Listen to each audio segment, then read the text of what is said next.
The speaker. Well, this crew behind me is exhausted, so we're going to take maybe one or two questions and call it a day. Yes, ma'am. Speaker Johnson, was there a pivotal moment that sort of shifted the momentum on this bill? 24 hours ago, the House Freedom Caucus was standing right here saying that they needed another 7 to 10 days to negotiate this piece of legislation. What changed over the course of the last 24 hours? There were a number of pivotal moments.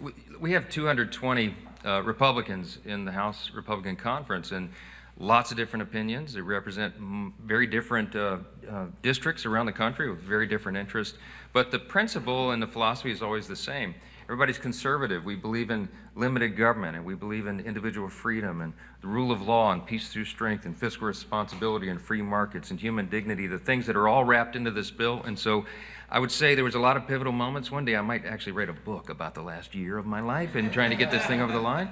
But I'll say, look, I'm just going to say, I give glory to God. I mean, there's a lot of prayer that brought this together. I'm just going to be very blunt about it. There was a few moments over the last week when it looked like the thing might fall apart, and I went to the little chapel over here and got on my knees and prayed that these guys would have wisdom and stamina and discernment. And that's the secret here, and teamwork, and mutual respect that everybody has for one another. And I think that's what defines the Republican Party. It's a great day to be an American. It's a great day to be a Republican. Yeah, go ahead.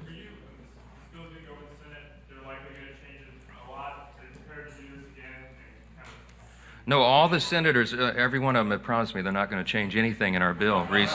No. I was honored to be at the Senate Republican luncheon on Tuesday, and I encourage them to remember that we have a very delicate equilibrium that we reached on here. A lot of work went into this to find exactly the right balance, and you all saw how perilous that was over the last week as it developed. And I encourage our Senate colleagues to think of this as a one-team effort, as we have. And to modify this as little as possible, because it will make it easier for us to get it over the line ultimately and finished and get it to the president's desk by July 4th. And that's a big thing.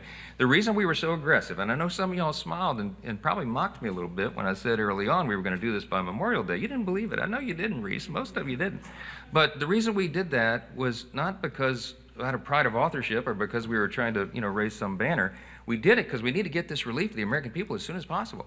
And President Trump made these promises on the campaign trail, and we did as well. And we wanted, as Jim Jordan likes to say, we're going to do what we said we were going to do. And that's what this bill represents. And so the timetable is important. We also have the debt ceiling approaching. We've got the relief that the people need. And the sooner they feel that relief, the better. So we did our job, rolled up our sleeves, got it done, and we're really proud of that effort. One more question.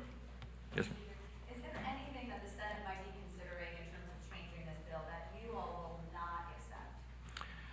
I'm not going to draw any red lines. Look, I told them there's a lot of different opinions over there as there is here. They have a small margin as we do. We had a 3-vote margin. By the way, I just want you to know for the record, we really had 217 votes this morning.